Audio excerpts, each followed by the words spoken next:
Mga boss, linear project tayo ng Dawadlan 13 Martires ng Cavite. At dito nabuusan na yung mga poste natin. Bumili na tayo ng PVC. Ayan yung PVC nya para sa ilaw. 5 poste.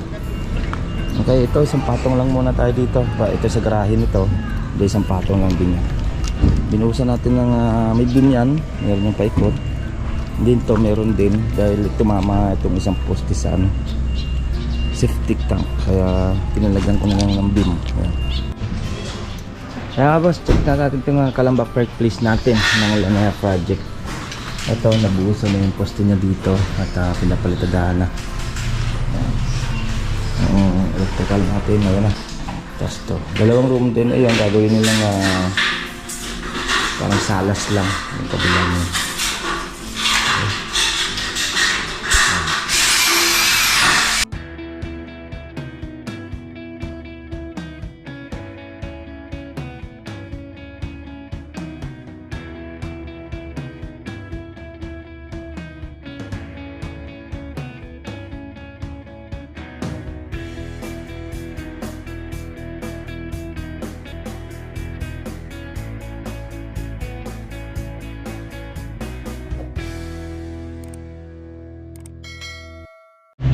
Kaya nga boss, good morning, good morning.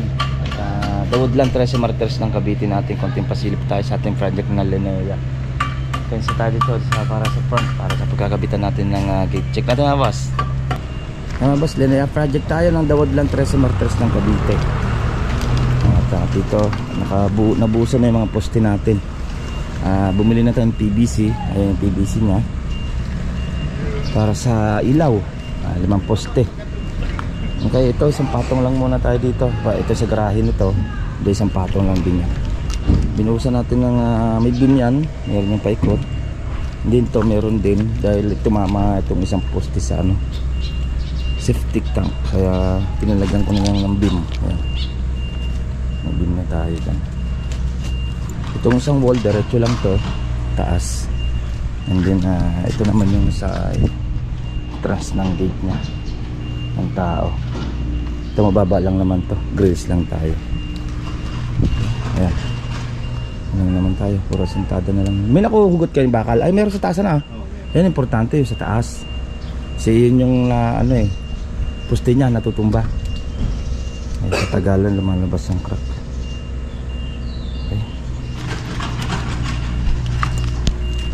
Okay, ano tayo, sentada na tayo.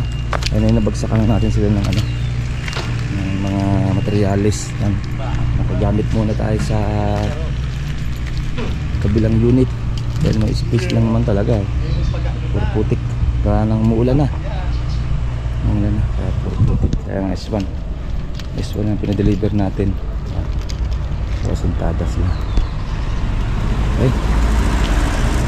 Okay, doon naman sa loob, hindi na natin mag-check kasi yung upload natin wala pa naman tayong masyadong ginagalaw sa loob. Yun naman sa likod na yon, at sintada na rin naman yung likod. Ito na lang naman front. Ano ng poste. Ito yung project na Dawadlan 13 Martires ng Cavite mga boss. Kaya mga boss, dito na ako sa Calamba Park Place. Silipin naman natin itong Lanaya natin project block 9. Alos patapos na yun tayo sa second floor, and then partition na sila. Then masilya yung kisame natin, and then TV console. Kabit na natin yung wall ng TV console de storage. Bibilihan na natin ng pinto. Daan na natin ng pinto yan. Siguro by bukas siguro yung pinto niya. Okay, kaya boss, samahan niya ako. Check na natin tong Calamba Park Place natin project. Let's go. Kaya boss, check na natin tong Calamba Park Place natin ng Lanaya project. Ito, nabuusan na yung poste niya dito at pinapalitadahan na.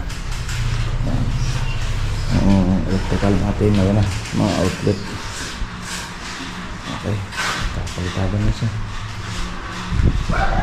Dito, lagyan pa natin ng tig-isang matang hollow blocks para sa hamba ng mga pinto.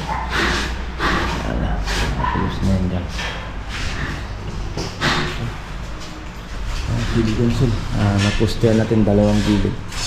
Check natin sa second floor. Tapos ito ba, tanggalin na lang muna itong bakal muna para mapalitadaan ng ayos. Dito naman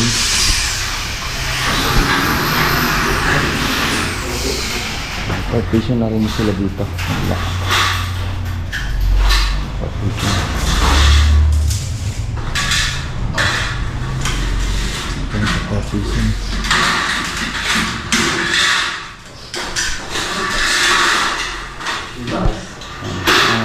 Lalaro lang sa ano. 2.5 yung loob. Master bedroom. Hagip yung ano dito, ano, outlet na. Gabo. Move mo na lang. Adjust mo na lang yun.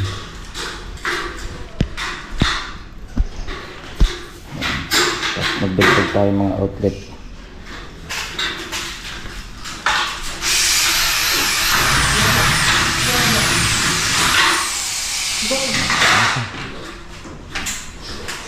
Partition na.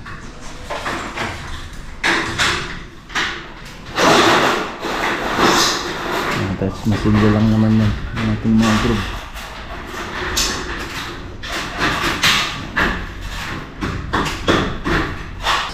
Tapos to, dalawang room din. Ayun, gagawin nilang parang salas lang yung kabilang mo.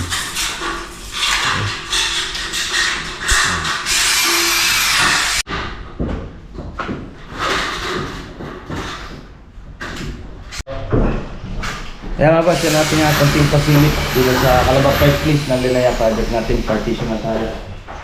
Dalawang room lang naman yan, and then yung pinakadulo, gagawin na salas lang naman. Okay, natin konting pasilip. Pero bukas na lang ulit, yung ibang project natin hawas, ingat-ingat tayo.